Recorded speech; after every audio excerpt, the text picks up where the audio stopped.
Nous ne le faisons pas en l'air, nous le faisons à partir de 3 dossiers emblématiques. 3 dossiers emblématiques. Le premier, je le rappelle, c'est les dossiers cours constitutionnels. Nous estimons qu'avec tout ce qui s'est passé, la seule chose possible pour sauver cette cour,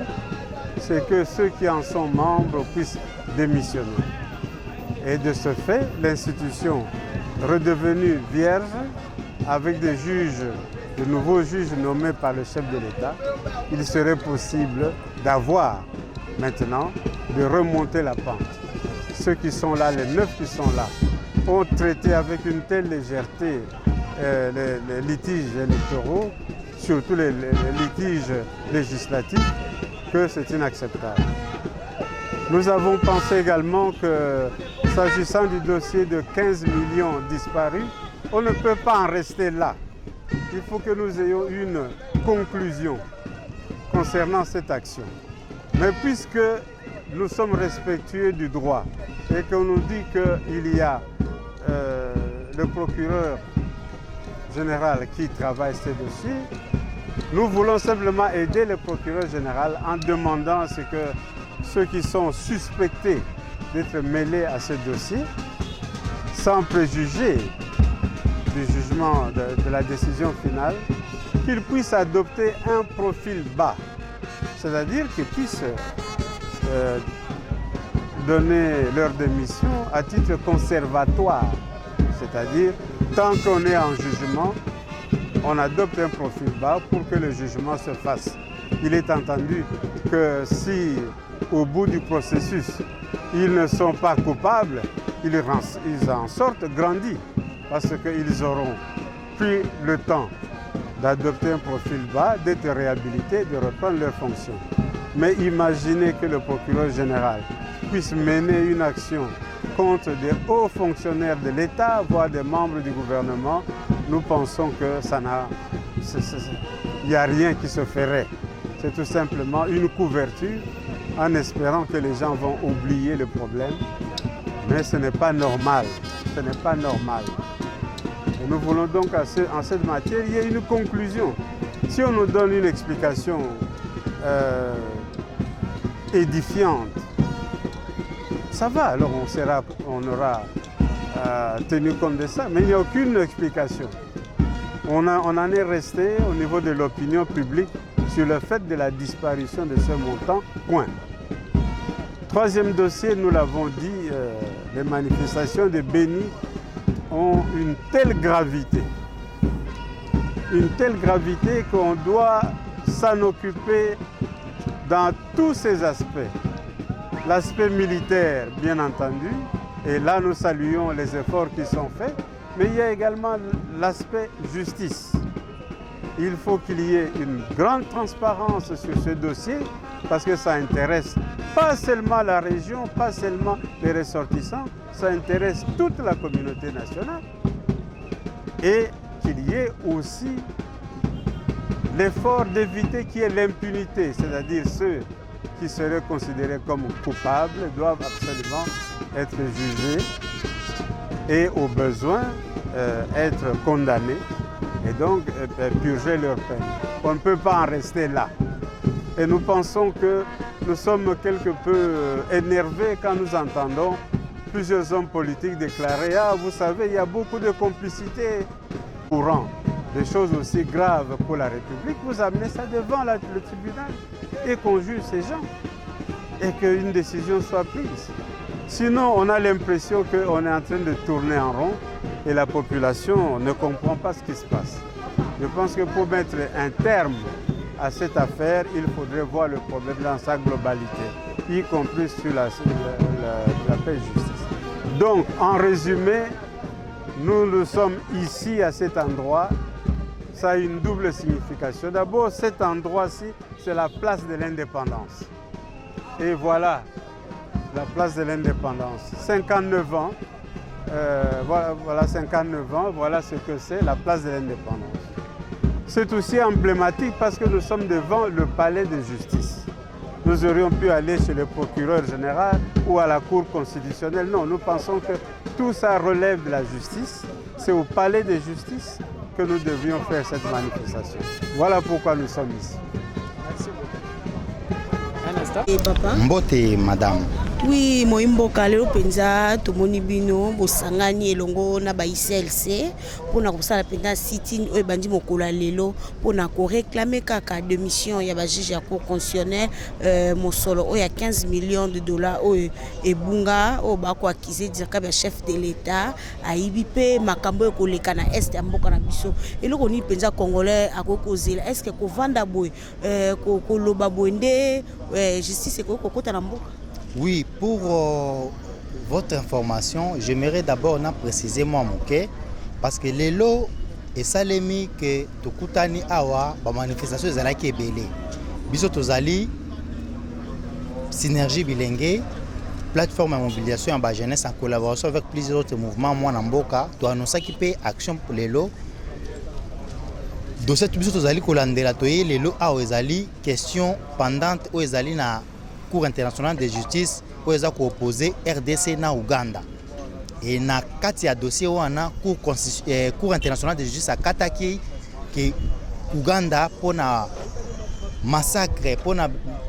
ba dommage au armée na ya salaki na RDC a dédommagé RDC na montant ya 13 milliards de dollars.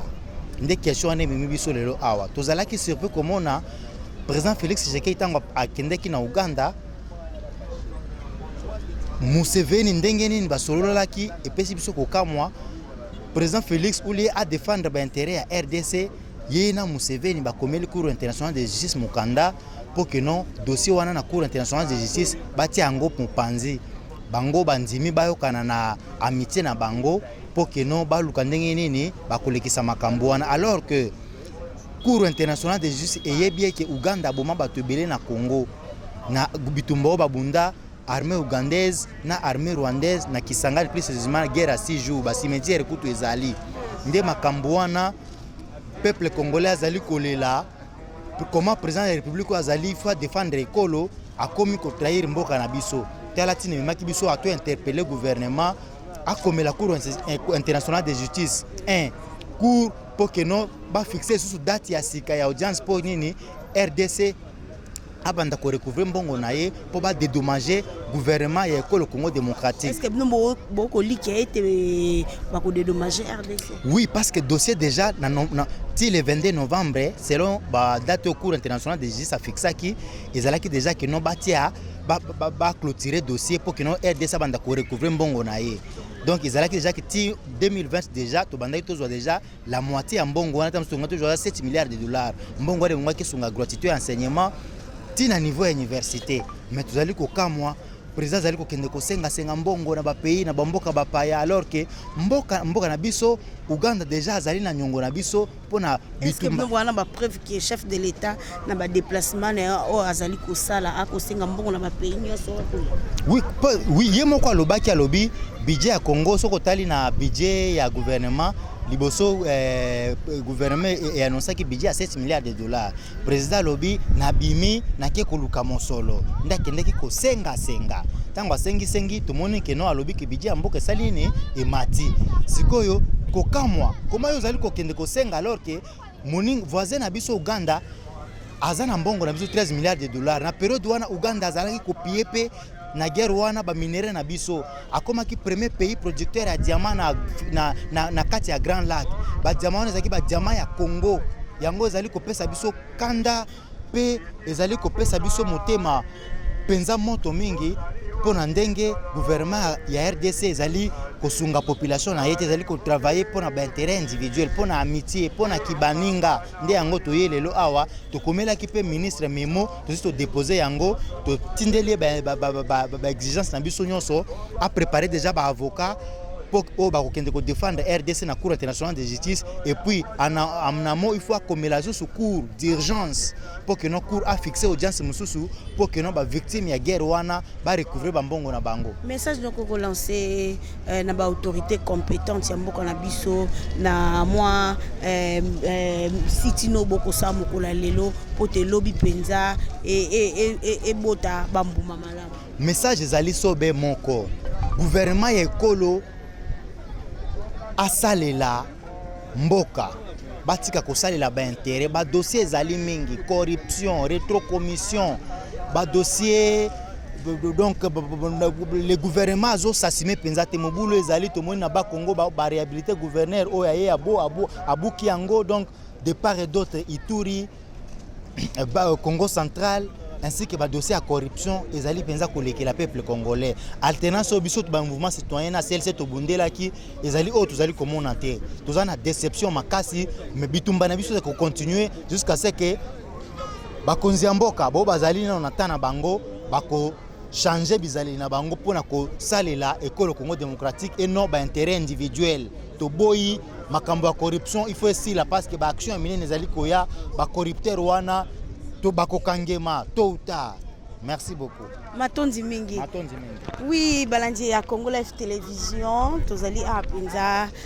libanda ya Palais de Justice, esika wapi ba ICLC, basangana kina ba mouvement citoyen pona ko dénoncer penza na likambo etali baka ebele oyo ba Congolais ba ko sibi, surtout na likambo etali massacre na Beni, ndenge bino moko boyebi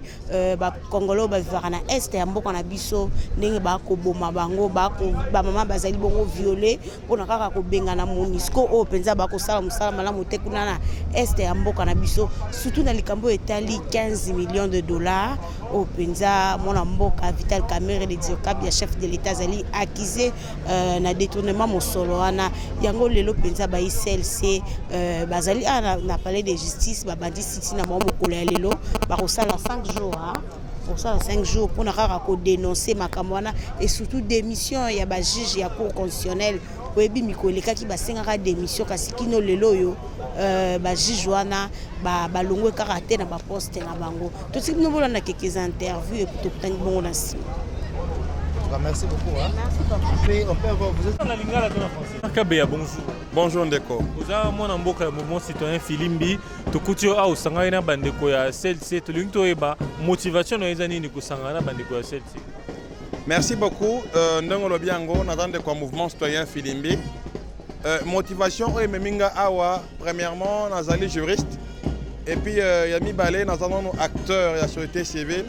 Et puis, tu militaire, tu kangami, tu koti baboloko, pour te démocratie à biso et kende liboso. Yango que tango to mona que démocratie yango e ko kena kokoso e ko boite ko kende mala mingi penzate yango to yei awa pour te démocratie to sunga yango e kende mala mingi. Alors, pas dossier ni boili à penza solo parce que le bi aux juristes boili à pour makambo démocratie, mais le koni boili à précisément. Et le retoyeli awa précisément ezali na etali justice mobeko ya mboka na bazuzi ekolo ya biso Congo. Boko remarquer que bazuzi baye o bazali awa bazuzi ya cour constitutionnelle baza bazuzi oyo bamemi mboka na libungi ko bandauta etango Kabila azalaki awa.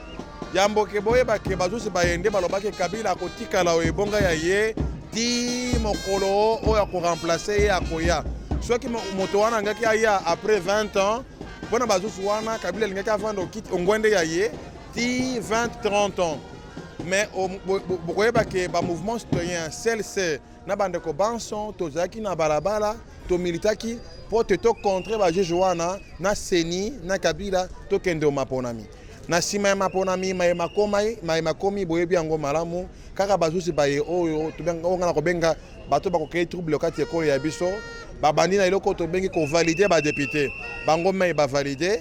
sima baye ko ba invalider bango lisusu sima baye ko revalider bango au moni que comme nous la théâtre comme nous la babuto interpréteur OK o pelisi mwinda ya yo obomi yango pelisi obomi yango tango lengi yango wana bazuzi baye ba okisi ekolo ya biso soni mingi penza ndeko towe ko senga na bango batika bangwende ya bango bakende totia bazuzi o bazali intègre et puis bazali honnête o bakokisi ekolo ya biso soni te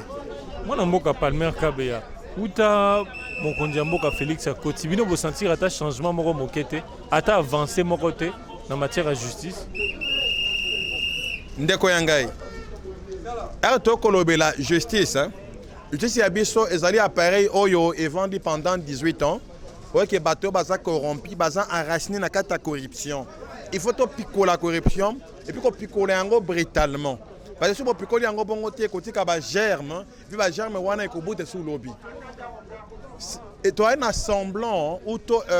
le fiction de changement. Mais changement, le lingue auto, tu canisi, au peut causer là dans le comité. Tu as un zéla, ils ont la moto à télémi pour t'attendre, mais non, on a pas une cotambolate. Il y a un truc aussi dans mon conjiambo, quand il y a un biso, tu as un cotambola pour te toquer libération à la justice. Merci beaucoup, Palmer.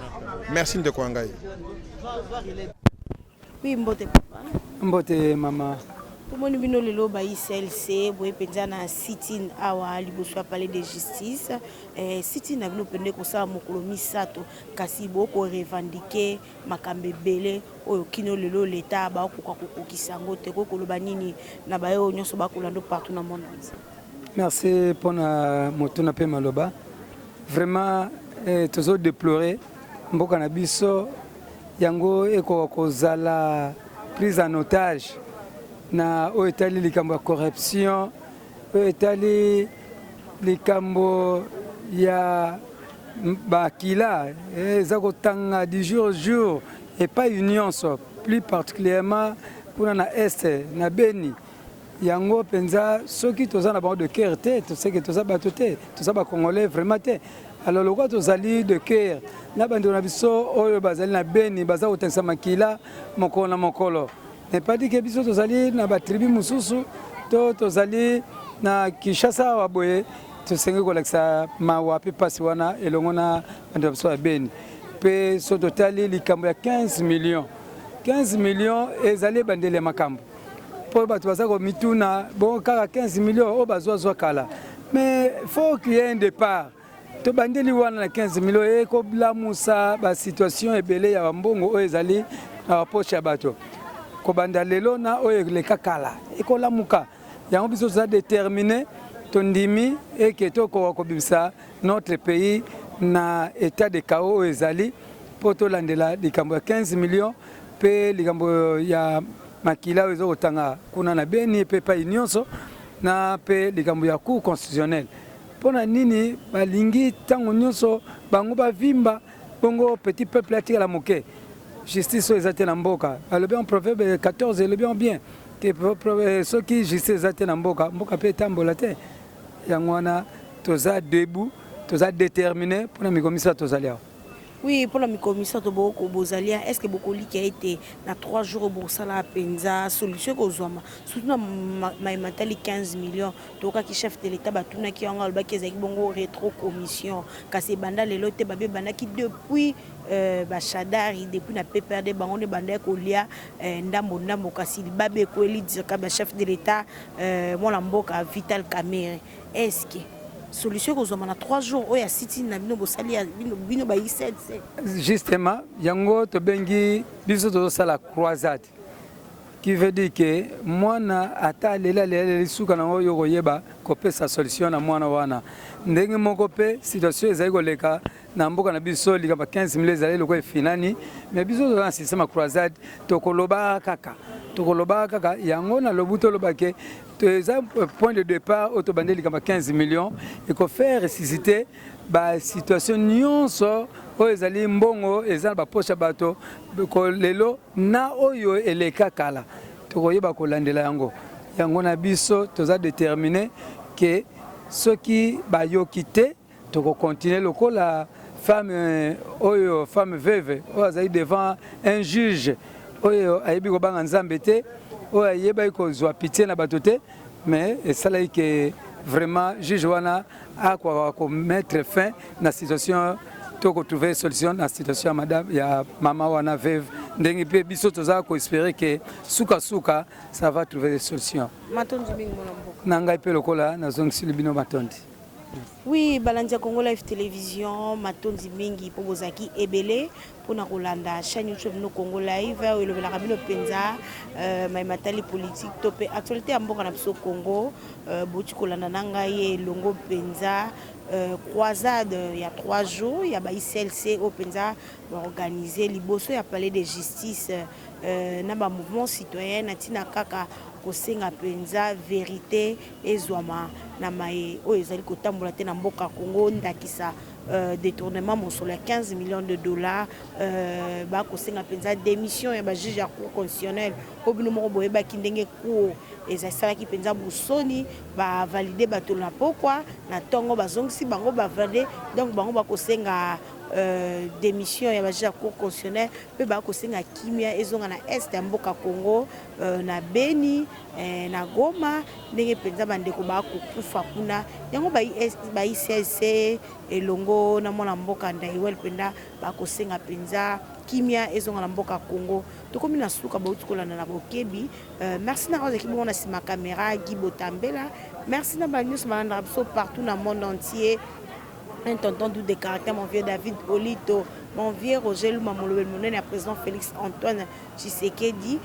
j'en suis bon, mon papa social, mon vieux l'impresario Claude Ndombasi. Merci Penza, na ba onyos bastunga kinga na moment Penza maladie o ekolela kinga. Nazongi na Rosana bino toujours merci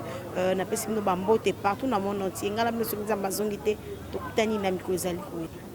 Balandia Congo Live Télévision, boy malamu na chaîne YouTube na bino emesa ko pesa bino ba information politique ya mboka na biso Congo, surtout ma matali actualité oyi ko tambola na mboka na biso Congo. Lelo penza tozali awa na palais de justice, libanda ya palais de justice, esika wapi ba ICLC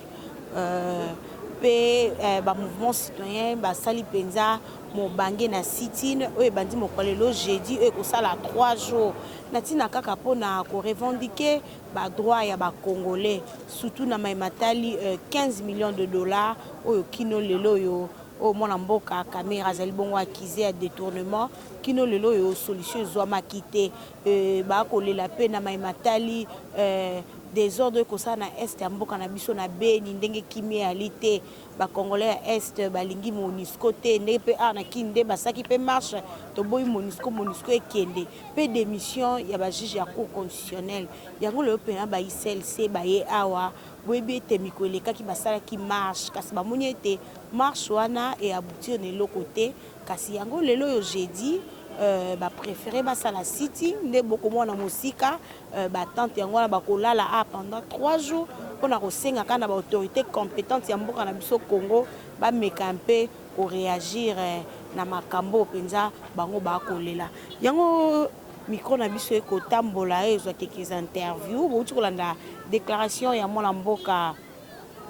Ndaiwel oya akambaka CLC ndenga uti koloba na tina ya sitting oyo kosala 3 jours biko na biso pe kotambola pona kozwa quelques interviews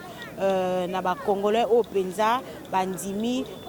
kolala elongo ko revendiquer elongo na CLC pe ba mouvement citoyen mbote papa mbote maman na biso oui tomoni bino a penza motivé ba musulmans mouvement citoyen CLC pour réclamer penza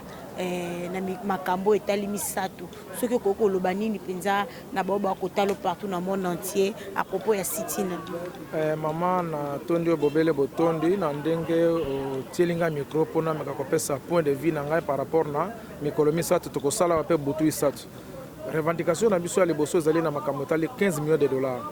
oyo etali 15 millions de dollars ezali mbongo ya peuple congolais mbongo na il faut ezonga na trésor public na caisse ya l'état alors qu'à cela ne tienne mutu moko asankapare na mbongo wana azwi mbongo ebele atie na poche. Dans l'entretemps, les policiers sont mal payés, les enseignants sont mal payés, les fonctionnaires sont mal payés, mais un individu se permet à prendre cet argent à tiangona libengana ye. Yangondo esali ke bisoto ya awa parce que mama kamona nyoso to pesi mbela liboso to sali marche to mono et aboutir ne loko mokote. Yango to ye deuxième revendication na biso ezapona ya 15 millions wana. Aka cela aussi ne tient tozota la bande ko na biso ebele baza ko kufa na beni. Biso ba Congolais, on ne peut pas voir les sangs humains couler comme ça. Mais ba konzi baza ko salata effort mo côté de façon que ba katalika mo etali guerre na est baza ko tika ngondenge wana. Yango esali ke biso peto ya to tomboli mongongo na biso boko mona biso na place de l'indépendance toza ko revendiquer makamona nyonso ndenge za koleka. Ya misa to sengi na batu ya cour constitutionnelle ba juge wana ba démissionner dans l'immédiat. Bazali na compétence à gérer les choses na kati ya cour constitutionnelle te yango esali ke to pesi maloba oyo na ba journaliste baza ko yoka pe baza ko mona biso ba juge na basala dans l'immédiat ba libérer cour constitutionnelle pour que justice a solo et contre na kati ya mboka na biso pe na sima chef de l'état musala malamu e salama pe congolais a retrouver état de droit na ye. Oui, mon amboka, toki penza na mosolo oya 15 millions de dollars. Kasi tozongi ya mpesima, toyoka ki penza kuna na PGR, baloba ki ete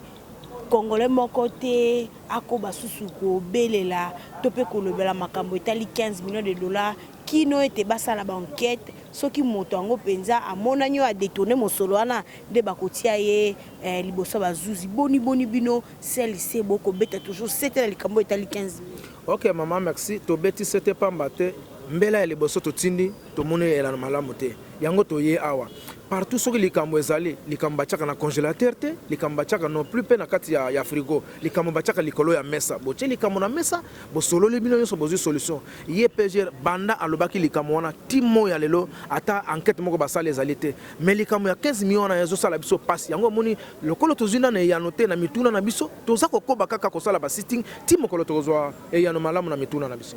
Est-ce que beaucoup li ke ete na ba sitting beaucoup sala beaucoup zo penza résultat moko malamu mama tokozwa résultat malamu pamba te ebele ba congolais bazalia baza koyeba eloko nini toza kosala pour preuve les pouvoirs sortants babimaki pona nini pona CLC biso pe CLC tokozonga sima te tozali ebele peuple azali sima na biso po te totambusa mboka o etambola na ndenge longo bani tito koma na état de droit. Oui, moi mboka tokyo kolobela état de droit kasi toka kyo pe koloba ete boko senga pe chef de l'état Félix Antoine Tshisekedi akamba bongo mboka malamu kasi lelo yo depuis moi mboka Félix Antoine Tshisekedi azoki penza pouvoir to monaki monso na biso dollar ezalaki 16 000 francs 16 300 16 500 kasi lelo penza monsolo ya mbongo pena to bengara quitte mboka Congo franc congolais $10 et comité na 17 000 francs bisika msusu pe ba 17 300 voire même 17 500 congolais kolela biloko e matière surtout que kala te toko kende pe na période ba fête ko mona penza mosolo ko mata penza bino ba isese boko ko lobanya likambo biso toza koloba kaka tata mokonza tala nzinga na ye ba onyoso bazali wana baza pona intérêt ya peuple congolais te ba salisa chef de l'état de façon que aye ba makamoza koleka na époque ya Mobutu toza komona Mobutu avait tout un service ya kotambola kana ba wenze na ba mama esika ba komona fufu ya mati babeli esika ba komona ngai mati babeleli mais oyo ya biso oyo jusque là tozo mona ta évolution moko te eza pe na cadre ko aider chef de l'état à comprendre que réellement batu baza pembele na baza ko salisa te baza ko sungete yango biso tozo senga to chama boko pote elongo na chef de l'état to tamsa mboka na biso pe to tala o etali nkita ya mboka ezwa valeur na ndenge ezalaka liboso ke na biloko ekomi le dollar 17 500 eza na tina moko te donc souci na biso ezali chef de l'état à revenir na raison azwa vraiment place na en tant que garant de la nation ya kozwa mikano o esali ke batu ya modèle wana bakangami batie bango pe na boloko ya solo nde tokoyeba ke état de droit ekomi pene na biso. Oui, matondi merci nazana minga